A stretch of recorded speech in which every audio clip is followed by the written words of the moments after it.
What is all this talk about the mark of the beast? I just need somebody to explain it to me or show it to me. Is it in Revelations 13?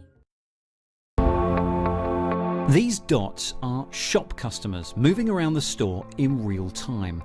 It's actually their mobiles that are being tracked, and it's happening without their owner's knowledge. When your device is searching for a Wi-Fi network to connect to, it repeatedly broadcasts short pings of information which include the device's unique identification number, something called a MAC address.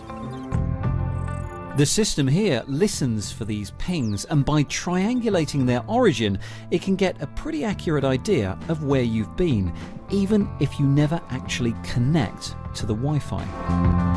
From this location map, we know exactly where a lot of people are spending time, and there's a way where we can filter the data, how many minutes they are spending time. So for example, if you know they are spending 3 minutes in the chilled area, that helps us to improve more and more and to increase more time to the customers. Although your device's MAC address doesn't tell the system anything about you, as soon as you connect to the free Wi-Fi offered in and around the shop, everything changes. When you log in with Facebook, Twitter or an email address, all of that historic location data is then linked to your profile, to you. And it's not just within the walls of the shop that the Wi-Fi system logs data. It also picks up thousands of passers-by every day, many of whom may never enter the shop at all. Now, this system works on something the size of a shop, but in York, the analytics company behind it, Purple Wi-Fi, is planning something on a much larger scale. By 2015, it's hoping to install the same tracking technology across whole parts of the city. Unlike the shop-based system, at the moment it's still quite limited and only tracks your rough location, even once you've logged on. But even that information is proving useful to York's council. It's early days and it's only been up and running for a few weeks, but already we can actually tell the people who are using the Wi-Fi where they're coming from in terms of origin and actually where they're going within York. So as an authority and businesses, we're getting a better insight to that footfall. We've actually seen the vast majority of people logging on are from middle-aged females from outside of the UK. When the full location tracking and profiling system goes live next year, the deal will be this. You get free Wi-Fi in exchange for information about who you are and where you've been. So, is this a fair trade? Purple Wi-Fi's boss told me that you would see plenty of benefits if you're willing to give up that information. In a city type scenario like this, it's understanding where are the choke points, you know, where's the traffic of people, how do they move, and if you take it a step further, you can start to take that data and control lighting or parking. So if an area's got no people, why are the lights on? But it does mean that before you actually log on to the Wi-Fi, you don't have so much information about that particular device's movements, which no. I guess is annoying. It is and it isn't. I mean, I think there's a value in understanding the way devices generally move around, because that shows you some of the footfall and just anonymous data, so that is useful. Where it becomes really interesting though is once we know more about you, we know your age, your gender, your social interests, who you're friends with in the city, because that's when we can start to push hyper-local relevant information. But here's the thing. Remember that the system can match your personal information to your device's movements even before you logged onto the network? Well, Purple Wi-Fi is planning to keep that location data for up to a year.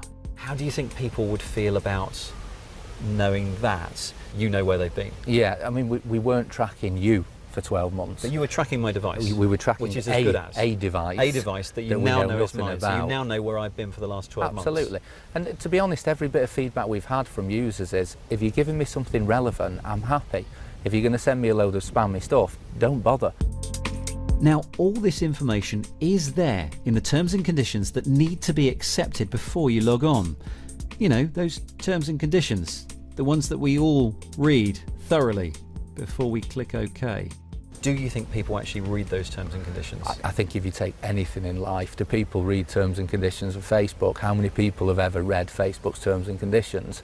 It'll be sub 1%. No, I don't think people do. Have you ever read through the terms and conditions when you've logged on to free Wi-Fi?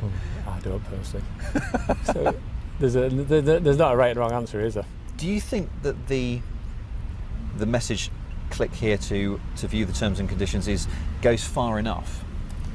I think it does, and I think any terms and conditions of any network usage comes with that value trade-off of your experience. You're going to get the free Wi-Fi comes at a small value trading off some of your personal information. Is there an option for people to join the Wi-Fi but opt out of having their MAC addresses recorded and tracked? No.